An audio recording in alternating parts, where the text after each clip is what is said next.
Hey everyone, this is Dr. Fox. Let's talk about the pharyngeal tonsils, the muscles of the pharynx, and the pharyngeal nervous plexus.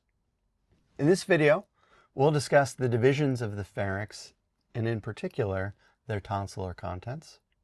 We'll also describe the muscles that comprise the walls of the pharynx, as well as the pharyngeal neural plexus. So the pharynx, as you may recall, has three major divisions: the nasopharynx, which communicates with the nasal cavity, the oropharynx, which communicates with the oral cavity, and the laryngopharynx, which communicates with both the larynx to the anterior and the esophagus to the posterior. Now, embedded within and around the nasopharynx and the oropharynx is a lot of lymphoid tissue. We refer to this collection in totality as Waldeyer's ring or Waldeyer's ring of tonsils, and it's basically lymphatic tissue that surrounds all of the spaces through which air or food may travel on its way along both the respiratory and the digestive system. What that does is it gives your lymphatic system the opportunity to trap any antigens of pathogens that may be hitchhiking in from either food or beverages or the air that we breathe. And so as we look at this, I've conceptualized it. This is more of an anterior view, and it's highly stylized, but the top here represents the pathway of the nasopharynx. The bottom is the oropharynx. And so in the nasopharynx, if you recall, the roof has that pharyngeal tonsil, or the adenoid. And in close association with the opening of the pharyngotympanic tubes, we have the tubal tonsils. And then as we look through the oropharynx, we have the palatine tonsils, or the tonsils, nestled within the fauces. And that floor of the fauces is the root of the tongue, which contains the lingual tonsils.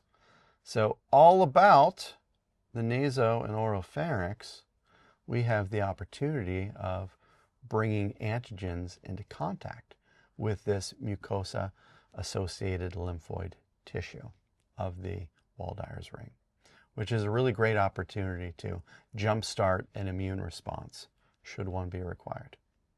Now, supporting all of this mucosa and shaping these spaces are the pharyngeal muscles. The pharyngeal muscles, there are approximately 6 of them that you should know about, and they fall out into 2 categories. There are the pharyngeal constrictors and the longitudinal muscles. Now, the pharyngeal constrictors, as their name suggests, are going to serially constrict the pharynx.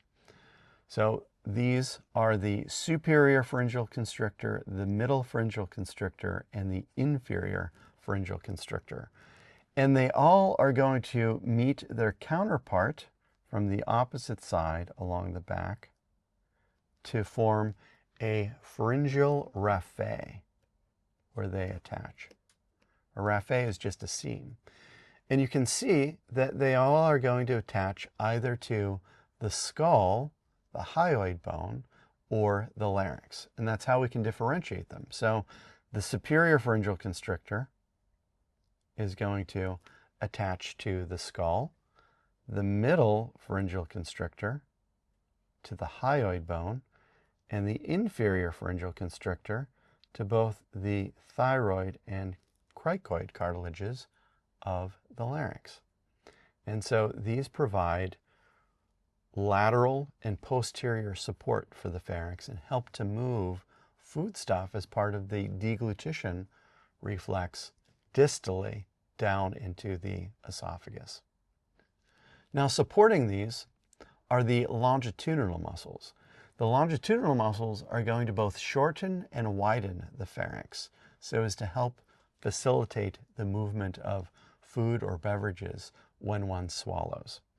So these include the stylopharyngeus, and we can see the stylopharyngeus here that's nestling between the superior and the middle pharyngeal constrictor. that is going to continue on down and attach to the thyroid cartilage of the larynx. So when that muscle fires, it's going to elevate the larynx and foreshorten the pharynx. In addition, so that's the stylopharyngeus muscle, we also have salpingopharyngeal muscles and palatopharyngeal muscles.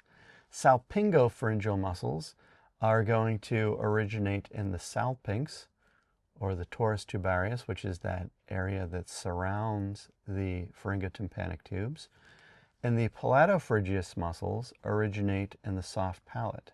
So these are going to blend together, and they're going to insert in the wall of the pharynx adjacent to the larynx so as to elevate and help widen the pharynx when they pull as part of the deglutition or the swallowing reflex.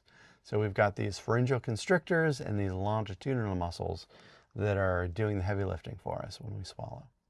All of these are going to be controlled by the pharyngeal neural plexus, or just the pharyngeal plexus for short. This is a nervous plexus that has three main constituents. There's the glossopharyngeal nerve, cranial nerve 9, the vagus nerve, cranial nerve 10, and the superior cervical ganglia of the sympathetic trunk. Let's take a look at these and what they do. So 9 and 10 are both coming out of the cranium, complements of the jugular foramen along with the internal jugular vein. So cranial nerve 9 leaves the skull or the cranium, and it travels right on the stylopharyngeus muscle. This is the major sensory, somatosensory, or afferent contribution from the plexus. It only has one motor function, and that is to innervate stylopharyngeus. Next up, we have the vagus nerve, also leaving from the jugular foramen, and that's coming down. And this is going to be the major efferent or somatic motor portion of the plexus. So with the exception of the stylopharyngeus, these vagus fibers of the pharyngeal neural plexus are going to innervate all of the other muscles of the wall of the pharynx. So salpingopharyngeus, palatopharyngeus, and the superior, middle, and inferior pharyngeal constrictors. We can also see that very nice pharyngeal raphe that they form along the way. In addition to being the major motor of the pharyngeal plexus, the vagus nerves provide the preganglionic parasympathetic fibers, or they are the visceromotor fibers of the neural plexus. So these are going to innervate the mucosa as well as the arteries or the vasculature of the pharynx. So these will allow your pharyngeal mucosa to secrete, to help lubricate foodstuff and to keep the pharynx moist. The preganglionic and postganglionic sympathetic fibers are coming from the superior cervical ganglia of the cervical sympathetic trunk. And these are the major vasomotor fibers. So these are providing sympathetics to the vasculature of the pharynx. Now finally, I'd be remiss to discuss the pharyngeal neural plexus without also discussing the pharyngeal or the gag reflex. Many people, but not all people, in their lives have experienced this. If you've ever been brushing your teeth maybe a little too aggressively, or you're chewing something and you're not ready to swallow yet and something hits the back of your throat, you might feel that experience. That is the pharyngeal reflex.